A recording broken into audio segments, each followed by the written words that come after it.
डोंगरशावली बाबांचा संदल व उरूस यात्रा जोरात, मात्र प्रशासनाचं दुर्लक्ष. लोणार तालुक्यातील किनगाव जट्टू येथील मागील शेकडो वर्षापासून चालत आलेली परंपरा आजही येथील शहा बिरादर यांनी कायम राखली आहे. हजरत डोंगरशाह वलीबाबांचा संदल 13 जानेवारी रोजी संध्याकाळी निघाला व रात्री 11 वाजता हा संदल दर्गा येथे चढवण्यात आला. मंगळवारला उरूस जोमात भरला होता. सुमारे 300 वर्षापासून चालत आलेल्या परंपरा आजही किनगाववासीय मोठ्या जोमात व थाटामाटात साजरा करतात. विशेष म्हणजे ही परंपरा किनगाव जट्टू येथील मुस्लिमच नव्हे तर हिंदू बांधवही या कार्यक्रमाला आपले पुरेपूर योगदान देतात. लोणार तालुक्यातील हे तीर्थक्षेत्र हिंदू मुस्लिम ऐक्याचं प्रतीक मानलं जातं. संदल व उरूस सर्वधर्मीय एकत्रित येऊन पार पाडतात व हवी ती मदत एकमेकांना करतात.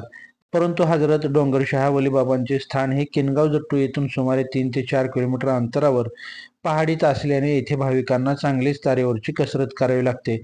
दिनांक 15 ऑक्टोबर 2024 रोजी राज्यातील सर्व धर्मीयांमधील 60 वर्ष व त्यावरील ज्येष्ठ नागरिकांना भारतातील तीर्थक्षेत्रांना भेटी देण्यासाठी मुख्यमंत्री तीर्थदर्शन योजना सुरू करण्यात आली असून या योजनेत महाराष्ट्रातील 95 तीर्थक्षेत्राचा समावेश करण्यात आलेला आहे.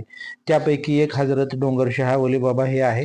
परंतु हजरत डोंगरशाह वलीबाबा यांच्या दर्ग्यावर जाण्यासाठी आजही भाविकांना तारेवरची कसरत करावी लागत आहे.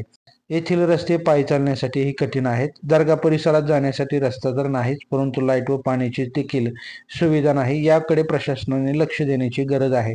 हजरत डोंगरशाह वलीबाबा बुलढाणा जिल्ह्यातील प्रसिद्ध व नामवंत वलीबाबांपैकी एक आहेत. परंतु येथील भाविकांना आजही प्राथमिक गरजा पुरवल्या जात नाहीत. याकडे विशेष स्थानिक लोकप्रतिनिधी व शासनाने लक्ष द्यावे अशी मागणी भक्तांतून होत आहे. लाईव्ह महाराष्ट्र झोन न्यूजसाठी लोणार तालुका प्रतिनिधी शीलवंत इंगळे. ताज्या घडामोडी जाणून घेण्यासाठी लाईव्ह महाराष्ट्र झोन न्यूजच्या यूट्यूब चॅनलला सबस्क्राईब करा, तसेच बेल आयकॉन क्लिक करा.